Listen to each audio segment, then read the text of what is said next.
नमस्कार, मैं मोहम्मद आसिफ और आप देख रहे हैं SPN9 न्यूज।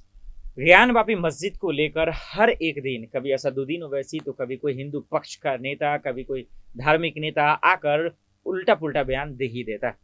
आज जो बयान आ रहे हैं वो बेहद ही चिंताजनक है और शर्मनाक है। उससे भी ज्यादा शर्मनाक बात यह है कि आखिर इस पर अभी तक योगी पुलिस ने कार्रवाई क्यों नहीं की है। किसी को बिना सबूत के आधार पर, बिना सोचे समझे किसी को आतंकवादी कैसे कह सकते हैं आप, ये हमारा आप समझ सकते हैं। चाहे वो मुल्ला हो या मौलाना हो या साधु संत ही क्यों ना हो, क्योंकि आज किसी को जब भी मन चाह रहा है लोग उन्हें या तो आतंकवादी या देशद्रोही कह दिए जा रहे हैं। दर्शकों, आप सबको पता है कि ज्ञानवापी मस्जिद को लेकर पूरा मसला क्या रहा है। ज्ञानवापी मस्जिद को लेकर फैसले आए और फिर 22 सितंबर को जो है सुनवाई होनी है, अगली सुनवाई। अब उसमें देखना होगा कि आगे क्या कुछ होता है। उसके बाद जो बयानों का दौर चला है, कोई कह रहा है हिंदू पक्ष में फैसला आ गया, कोई कह रहा है मुस्लिम पक्ष में फैसला आ गया, लेकिन इसमें दरअसल जो राजनीति करने वाले लोग हैं वो अपनी राजनीति रोटियां सेक रहे हैं और जबरदस्त तरीके से सेक रहे हैं।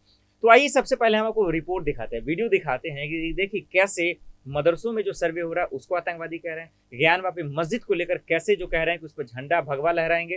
भाई कोर्ट के फैसले तो आने दो, बिना फैसले का आप कानून को कैसे हाथ में ले सकते हैं। पहले वो कह क्या रहे हैं सुनिए। तो बहुत देर हो गई।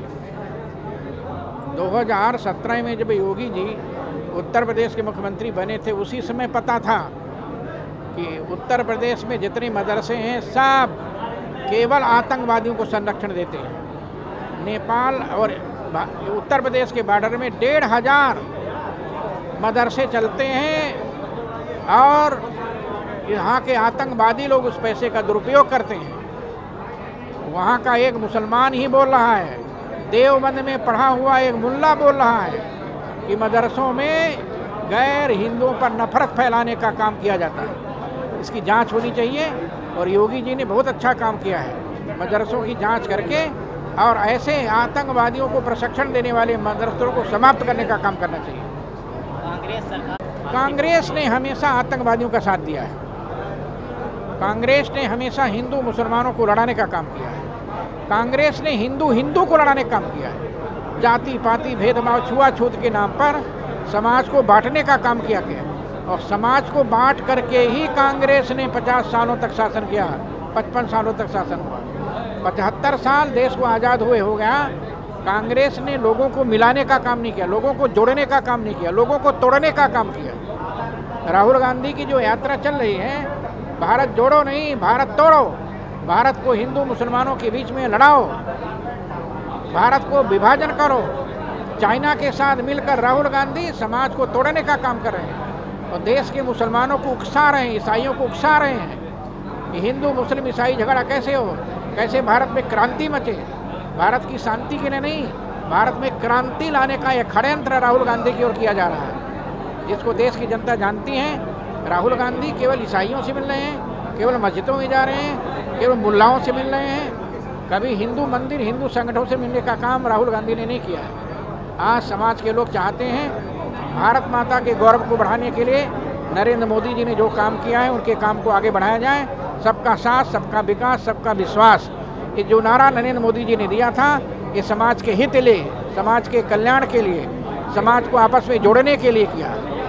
समाज को तोड़कर समाज में वैमनस्यता फैलाने का काम कांग्रेस ने किया, लेकिन भाजपा ने तो सबको जोड़ने का काम किया। आज भी मोदी जो काम कर रहे हैं, तो समाज नहीं, संपूर्ण हिंदू समाज, संपूर्ण जगत गुरु शंकराचार्य, जगत गुरु रामानुजाचार्य, जगत गुरु रामानंदाचार्य, जगत गुरु वल्लभाचार्य, जगत गुरु निम्बारकाचार्य, सभी महामंडलेश्वर, सभी संत, सभी राम भक्त चाहते हैं कि यदि आज़ादी के बाद पाकिस्तान को इस्लाम राष्ट्र घोषित किया गया तो आज़ादी के बाद भारत को हिंदू राष्ट्र घोषित करना चाहिए था। लेकिन ये जवाहरलाल नेहरू ने मुस्लिम तुष्टीकरण के नाम पर भारत को हिंदू राष्ट्र नहीं बनने दिया। लेकिन अब मोदी जी भारत के प्रधानमंत्री बन गए हैं। मैंने घोषणा किया है कि रामलला का मंदिर बनेगा, काशी विश्वनाथ ज्ञानवापी का मंदिर बनेगा और मथुरा की जन्मभूमि पर भव्य मंदिर बनेगा भगवान कृष्ण जी का। जब ये तीनों मंदिर बनके तैयार हो जाएंगे, उनके ऊपर जब केसरिया ध्वज लहरा दिया जाएगा, तब मुझे पूर्ण विश्वास है भारत के संविधान में भी हिंदू राष्ट्र घोषित कर दिया जाएगा। ये मैंने भाषण दिया है और ये चरितार्थ होने वाला है और इसको केवल नरेंद्र दामोदर दास मोदी ही चरितार्थ कर सकते हैं। आपने सुना इस वीडियो को, सुनने के बाद आपको समझ में आ गया होगा कि इन लोग के जहन में क्या चल रहा है। इन लोगों के जहन में देश की तरक्की नहीं है, इन लोगों के जहन में दरअसल ये है कि सिर्फ और सिर्फ किसी तरीके से हिंदू मुसलमान हो और सिर्फ अपनी राजनीति रोटियां सेक सके। यही वजह है कि ये खुलकर इसके पीछे वो ताकत है जिस ताकत की वजह से इनके पर कार्रवाई नहीं हो सकती है, जिसकी वजह से ऐसे बयान दे रहे हैं। और यही वजह है कि आज इतने इस मुद्दे को इतना तूल दिया जा रहा है। एक और वीडियो हम आपको दिखाते हैं। उस वीडियो में देखने के बाद आप समझ जाएंगे कि देखिए कि किस तरीके से बिना फैसला हुए ही जश्न मनाया जा रहा है। भाई अभी जो सुप्रीम कोर्ट ने जो भी फैसला सुनाया है वो ये कहा है कि जो कोर्ट में मामला आया है वो सुनने के लायक है, वो सुनने योग्य है। इसका ये मतलब थोड़ी ना हो गया कि फैसला हो गया वहां मंदिर या मस्जिद बनेगा, कोई मतलब ही नहीं है। तो कम से कम चीजों को समझिए, परखिए, उसके बाद क्या कहना उन चीजों पे ध्यान दीजिए।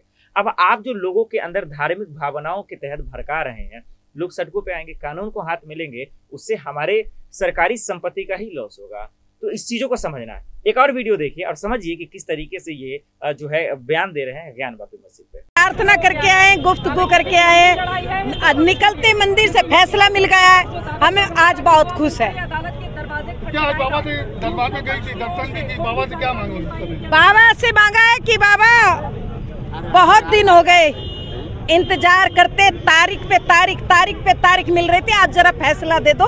आज फैसला आ गया, पूरा हिंदू समाज खुश है।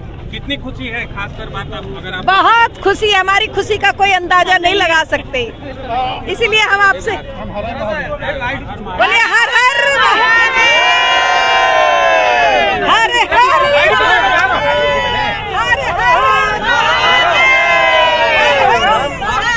पर पहली प्रतिक्रिया आपकी चाहिए।